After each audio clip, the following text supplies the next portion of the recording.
Hi friends, నమస్తే. ఈరోజు వీడియోలో నేను కరివేపాకు పచ్చడి చేశాను. ఈ కరివేపాకు పచ్చడి చాలా టేస్టీగా ఉంటుంది. అలాగే రోజు ఒక ముద్దలో మనం కరివేపాకు పచ్చడితో తిన్నామంటే మన ఆరోగ్యానికి చాలా మంచిది, చాలా ఉపయోగాలు ఉన్నాయి.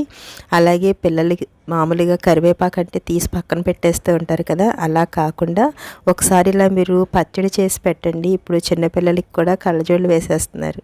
అలా కాకుండా ఇందులో ఏ విటమిన్ ఉంటుంది కదా, ఇది మనకి చాలా కంటి చూపుకి చాలా ఉపయోగపడుతుంది. ఒకసారి దీన్ని ఎలా చేసుకోవాలో చూద్దాం. నేను ఇక్కడ కరివేపాకు 2 కప్పులు తీసుకున్నాను ఫ్రెండ్స్. ఈ మంచిగా కడిగి ఆరబెట్టిన తర్వాత నేను ఇలా పచ్చడి చేస్తున్నాను. 1 స్పూన్ ఆయిల్ వేసుకుని దీంట్లో కరివేపాకు వేసుకుని మంచిగా దీన్ని ఇలాగా బాగా క్రిస్పీగా కాకుండా ఆయిల్లో ఫ్రై అయితే కొంచెం ట్రాన్స్పరెంట్ అవుతాయి కదా, అలా ఫ్రై చేసుకోండి, సరిపోతుంది. ఇది మన గుండెని చాలా భద్రంగా కాపాడుతుంది. అలాగే కొలెస్ట్రాల్ రాకుండా ఉంటుంది. ఒకసారి ట్రై చేసి చూడండి.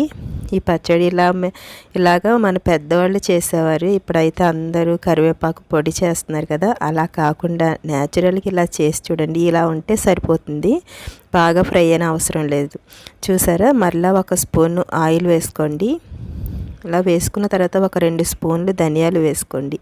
ఒక అర నిమిషం పాటు ఇలా ఫ్రై అయిన తర్వాత దీంట్లో 1/2 టీ స్పూన్ జీలకర్ర, అలాగే ఒకసారి ఇలా కలిపిన తర్వాత మీ కారానికి తగ్గట్టు కింద వేసుకోండి. ఇది పిల్లలకి చేస్తున్నాను కాబట్టి నేను కొంచెం ఎండుమిర్చి ఇవి మంట ఉండవు, అందుకే ఇన్ని వేసుకున్నాను. అలాగే వెల్లుల్లి కూడా పొట్టు తీసుకుని వేసుకోండి. ఒక 6 నుంచి 7 వేసుకోండి. వేసుకున్న తర్వాత ఒకసారి ఇలాగా ఫ్రై చేసుకోండి. ఫ్రై చేసిన తర్వాత దీంట్లో ఒక 2 స్పూన్లు హెల్తీగా ఉండడానికి నువ్వులు వేసుకున్నాను, తెల్ల నువ్వులే వేసాను. వేసుకుని దీన్ని కూడా ఇలాగ ఫ్రై చేసుకోండి, తొందరగానే ఫ్రై అయిపోతాయి. ఇలా ఫ్రై అయిన తర్వాత దీన్ని పక్కన పెట్టుకుని మనం చల్లారనిద్దాం. చూడండి, ఇలా చల్లారిన తర్వాత ఇప్పుడు దీన్ని మనం మిక్సీ జార్లో వేసుకోవాలి. ఇలాగ మిక్సీ జార్లో వీటన్నిటిని ఒకసారి మనం మిక్సీ పట్టుకుంటే ఇవి కొంచెం తొందరగా గ్రైండ్ అవ్వవు కదా, వీటొక్కదాన్ని ఒకసారి ఇలాగా పౌడర్ కింద చేసుకోండి. ఇలా చేసిన తర్వాత ఇప్పుడు దీంట్లో కొంచెం సాల్ట్ కూడా వేసుకుని ఇలాగ పౌడర్ చేసుకోండి. ఇలా అయిన తర్వాత కచ్చాపచ్చాగా ఇప్పుడు దీంట్లో మనం ఫ్రై చేసి పెట్టుకున్న కరివేపాకుని వేసుకోండి.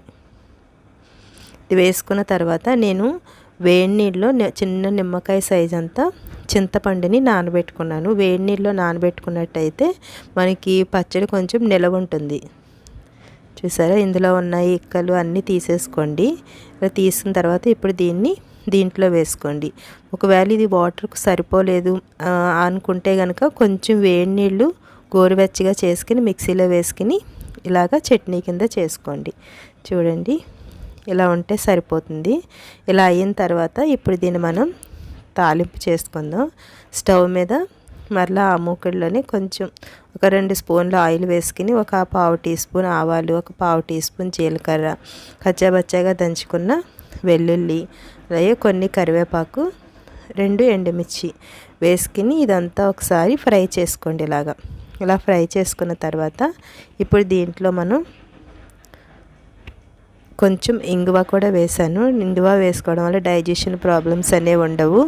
చూడండి, ఇదంతా ఫ్రై అయిన తర్వాత ఇప్పుడు ఇదంతటిని దీంట్లో వేసుకోండి. ఇది మనకి పిల్లలకి లంచ్ బాక్స్ కూడా ఒక ఆమ్లెట్ వేసి ఈ రైస్ చేసి పెట్టారంటే, రైస్లో ఇది కలిపేసి పెట్టారంటే అసలు చాలా ఇష్టంగా తింటారు. ఒకసారి మీరు కూడా ట్రై చేసి చూడండి. మీకు నా వీడియో నచ్చినట్లయితే ప్లీజ్ సబ్స్క్రైబ్ చేసుకోండి ఫ్రెండ్స్. ఫస్ట్ టైం చూస్తున్నట్లయితే మీకు నచ్చినట్లయితే కనుక ప్లీజ్ లైక్ చేయడం మాత్రం మర్చిపోవద్దు. చూసారా, చాలా సింపుల్గా ఇలాగా మన అమ్మమ్మల కాలంలో ఇలా చేసేవారు ఈ చట్నీని.